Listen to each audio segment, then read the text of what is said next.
Nah, saudara, saatnya pembukaan pasar saham. Juru kamera Yasir Alam dan jurnalis Kompas TV Dian Silitonga siap untuk memperbarui Anda dengan hasil risetnya atas pasar saham. Dian, kasus COVID-19 ini masih terus naik. Nah, apakah ini jadi sentimen buruk bagi bursa dan saham-saham apa saja yang menurut para analis ini menarik untuk dibeli dan juga dijauhi, Dian?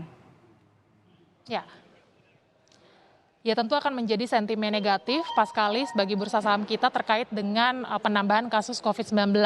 Khususnya di Indonesia kita ulas sedikit, MyDop maksud saya, terkait dengan penambahan kasus COVID-19 per hari kemarin ini datanya sudah mencapai 75.699 kasus, ada penambahan sebanyak 1.681 kasus. Ini angkanya cukup tinggi dan tentu akan mempengaruhi perilaku pasar. Nah, selama sepekan terakhir kita ingat pergerakan pasar modal kita ini bergerak fluktuatif di level goceng MyDop.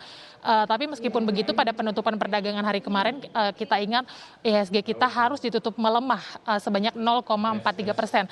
Lalu bagaimana dengan hari ini, kita langsung lihat saja MyDop dan juga saudara di layar kaca Anda di papan bursa. Terlihat di sana ternyata ini menjadi awal yang baik karena IHSG kita bergerak positif di zona hijau.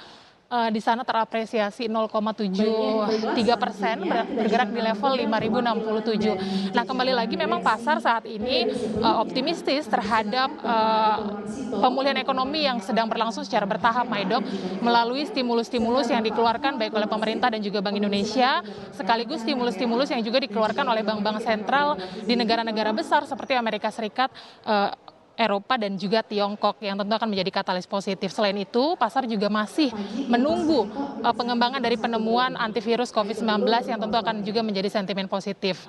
Nah, tapi MyDop kita juga kembali kepada sentimen negatif yang masih membayangi pergerakan IHSG kita, ini datangnya dari global. Yang pertama, kalau saya boleh mengulas, ini terkait dengan keputusan Amerika Serikat yang hengkang dari Badan Kesehatan Dunia WHO per 6 Juli 2020 kemarin. Ini tentu akan berdampak terhadap penanganan COVID-19 itu sendiri dan juga terhadap penemuan antivirus dari COVID-19 itu sendiri. Karena posisi Amerika Serikat di WHO ini adalah sebagai donatur terbesar begitu. Per Maret 2020 kemarin saja ini Amerika Serikat tercatat sudah menyumbang sebanyak 1,65 triliun rupiah kepada WHO. Nah, yang kedua, ini sentimen negatifnya juga datang dari pernyataan WHO yang menyatakan terkait cara penularan COVID-19 ini kemungkinan tidak hanya ditularkan melalui droplet saja, MyDop, tetapi juga ada kemungkinan penelitian yang mengatakan bahwa penularan COVID-19 ini bisa atau ada kemungkinan melalui udara juga. Tentu ini juga akan mempengaruhi perilaku pasar. Kemudian yang ketiga, ini juga datang dari atau pasar masih mencermati terkait dengan arah rivalitas dari Amerika Serikat dan juga China. Nah, kita tinggalkan sentimen-sentimen baik positif maupun negatif yang menjadi penggerak IHSG. Kita beralih ke pertanyaan kedua Anda, MyDop, terkait dengan saham-saham yang direkomendasikan oleh analis. Saya sudah dapat ulasannya dari analis Infovesta Utama Praska Putrantio yang merekomendasikan saham-saham di sektor properti, konstruksi, dan juga aneka industri sebagai saham yang layak dikoleksi karena pertimbangannya adalah untuk orientasi jangka panjang, mengingat juga memang kita saat ini sedang dalam tahap pemulihan ekonomi begitu. Jadi ada kemungkinan potensi kenaikan permintaan dari sektor-sektor tersebut.